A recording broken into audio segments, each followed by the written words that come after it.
District Board, adoption of the Library District tentative budget for fiscal year 2015-2016. Supervisor Volunteers. Madam Chair, before I make the motion, I have, obviously we got the presentation earlier about Santa Rosa. We heard last week about the potential closure of Sunday of the libraries. And I heard from some constituents about that during my various town halls. I find that the discussions that we're going through right now aren't really of the vein that I think we need to be having. I haven't seen a factual basis for the decisions that are necessarily being made, particularly relative to the 8 libraries that are closing on Sunday. Well, I certainly don't have an objection to a utilization study being done and making sure that our citizens are getting the library services that they're paying for.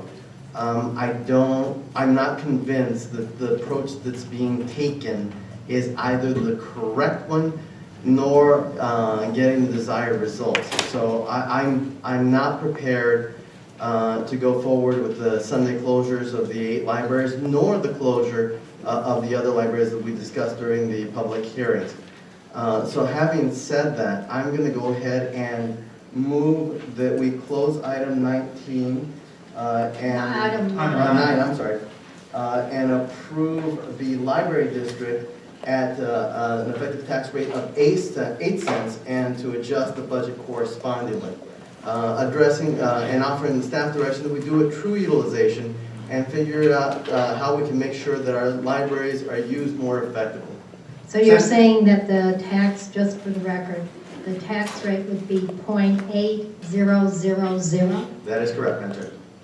All right, but we do not have at this point a budgeted amount. Do we need a budgeted amount? Mr. Huckleberry. Yes, Madam Chair, what we will do is that if you raise, what was recommended was 7 cents, you're raising it to 8 cents. You need to add 700, and we'll take care of that. $733,537, that's what 1 cent raises. I also understand the direction, and let me repeat it so we're clear. There will be no Sunday closures, and there will be no reduced hours or closure of any of the other 4 libraries. That would include Marina. And that what we will do as a staff is come back to you with a utilization study which would say justify any adjustments in hours or other modifications that we would make with regard to the present library opening schedule. Correct. Supervisor Elias. Just in terms of discussion, I support Supervisor Valdez's motion completely. I think it's the correct thing to do. We have certainly heard your outcry from the public. We certainly recognize that there's merit in that. But we also need to make sure that we find the efficiencies that we need to have to make sure that our libraries operate as carefully and as well-intentioned as possible, without lapses in security, without lapses in hours, and making sure that we have proper coverage throughout our community for, not just for our youth's sake, but for everybody's sake who uses the libraries. This is a critical issue, and I support Supervisor Valdez completely. If we don't need the 8 cents, we don't need to spend the 8 cents. But we better give ourselves the ability to do that today, because we have not completed those calculations, and I think the community conversation has been fruitful. Supervisor Carroll. Madam Chair, thank you. Madam Chair, Mr. Elias, Mr. Valadez, we had heard discussions up till now that a 6 cent per hundred would effectively keep the libraries open, and it would not force any closure even on Sundays. And this reminds the people in the audience and watching that this is the ceiling that you're trying to set today at 8 cents, even though we'd heard rumor of a 6 cent number satisfying the need. I want to make sure I'm supportive of, I would be supportive of keeping the libraries open, but I want to make sure that this is a fair to all concerned, that this will be brought back next month, I assume, with the final adoption, but at the same time, Mr. Huckleberry, you're going to delineate the cost to have, we have concerns. I think the efficiency study that was produced by the library director, Melinda Cervantes, was clear, but there are some libraries that have some efficiency issues attached to them, and I want to make sure we hammer those out in this fiscal year so we don't have to readdress them next year, and that includes the Catalina Library and the issue of people from Pinal County being the majority of the use.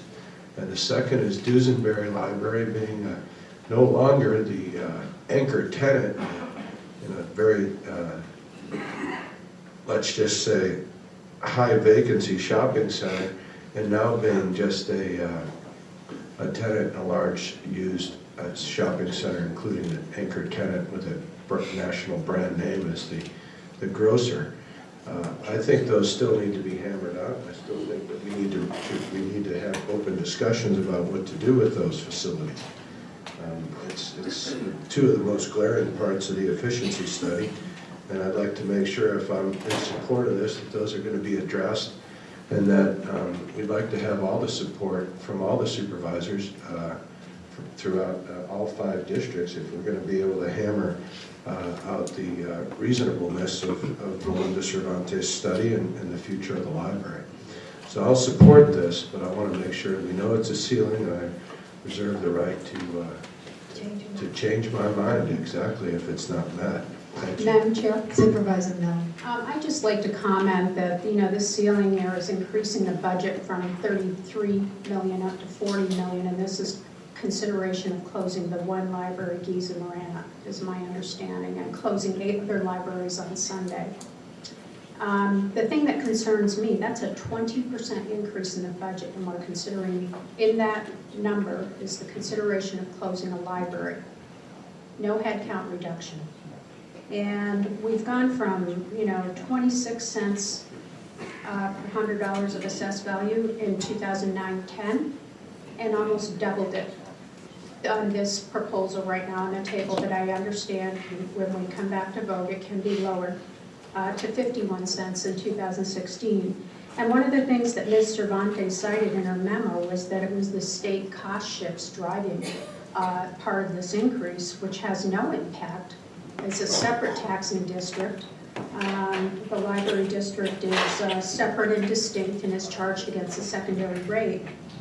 And my concern here is that the Catalina Library, there are a lot of residents from Pinal County utilizing that library, and I have spoken to a lot of them, and they are interested in working out either some sort of an agreement with Pinal County, or also possibly some sort of fee for using that library. They're willing to pay that fee, and I think that's understandable if Pima County is supplying the service. The Duesenberry Library has a very high utilization, and we received over 200 letters and contacts from individuals that use that library. It's a very popular library for senior citizens. School children do use that library heavily. There's a charter school right across the street, and taking that out of that area will cause significant hardship for the residents up there. I've talked to and met with a lot of folks on these libraries, and my concern is that we're talking about a very large increase in that budget at a time when the county, quite frankly, and the taxpayers, we had a huge increase in our tax rates last year. We did increase the library budget rate last year. And this is at a time when we hear from taxpayers they can't afford to pay anymore. People are losing their homes. People are having to turn in their pets to animal care because they can't afford to keep them. So I just wanted to make those comments prior to the vote. Thank you. Madam Chair. Thank you. Supervisor Valdez. Madam Chair, I think you and I both made a little bit of an error, and I want to correct it. It's a rather big bit of an error. Yeah, it's a bit of an error. It's not it's not 0.8, it's 0.5153, because that's the additional cent. Is that correct, Mr. Huckleberry? Madam Chair, Supervisor Valdez, yes, that's correct. Okay. I wanted to clarify that because we were incorrect in our first point. Thank you. Mr. Huckleberry, any comments before we vote? Madam Chair, just to be clear, as you recall, when we adopted the budget last year, we indicated that the library district was still in structural imbalance, basically caused by us using the accumulated fund balance to keep the tax rate artificially low. What we're doing with 6 cents is correcting that structural imbalance. And at that 6 cent level, we still talked about the need to potentially close 4 libraries and to reduce hours. And that was the discussion. During the tentative hearings, we heard a lot from people with regard to library closures. So the modification in my recommended tentative was to increase the tax rate to 7 cents, which would have effectively kept over 3 of the 4 libraries, but reduced the hours of those 3 libraries, including the Sunday hour modification that had been planned already. What your direction now is to increase the rate to 8 cents, add 1 penny, and then to basically have a status quo with regard to the number of libraries we have and their hours of utilization based on coming back with a factual analysis of actual utilization of how we can most effectively provide library services and hours to the users. And included in that, and I think for Supervisor Miller's benefit, I've already been in conversation with the manager in Pinell County and asked whether or not they would think about entering into an intergovernmental agreement to offset a small portion of that cost to be equitable. I think what we're talking here is not precise dollar for dollar, but just some form of equity. And I think that hopefully will be fair that we look upon before we adopt the final. Thank you. I'm Supervisor Valadez and Supervisor Elias. Madam Chair, thank you. I just wanted to clarify a little bit more of what Chuck was really saying. I see Chuck here. What he was basically saying is when we took over the library system from the city, we raised the library district tax to a point to try and compensate for the additional libraries, because obviously we grew overnight by, we doubled the size of the library systems. As a result, we saw a reserve that got to the point where it was very large. So we made a very conscientious decision here at this board to make sure, and we created a structural imbalance in order to spend down the reserve. So what we did is our expenses were here and our revenues were here. We did that because during the recession, we were able to reduce taxes a little bit in order to do that in the secondary. What we've done now is, because the reserve has been spent down to a healthy level, what we're trying to do now is make sure that our revenues are equal to our expenses. And that's what Mr. Huckleberry was talking about. And I wanted to make that very clear. Thank you. Madam Chair. Supervisor Valadez. I was just going to comment that in Mr. Huckleberry's discussion here, just before Supervisor Valadez got the floor, he again said 8 cents. In all candor, it's 8.5 cents that we're talking about right now, right? 8.533? Isn't that closer to 8.5 cents? Did I misunderstand? No, the 5.3 was already there. Oh, well, Yeah. 8.5 cents. But okay, go ahead. It's 8 cents. It's And so in a tentative, we had included 7, and that included a rate at 5.053. So with adding 1 cent, it's 5.153. Is that right?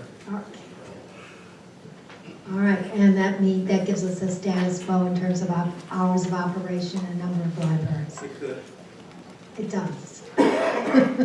Well, I mean, that was again, the this is intent of the tentative, motion. so we could Yeah, go I back mean- on that, if we in fact find a way Oh, to no, not have to go I with agree. 8 cents. That's But- all I was saying. But from now, between now and final adoption, it will be the status quo. Okay, let's do roll call. Supervisor Carroll. Supervisor Elias. Aye. Supervisor Miller. No, Supervisor Valadez. Aye. Chair Bronson. Aye. Motion carries 4-1. Moving on to Stadium District.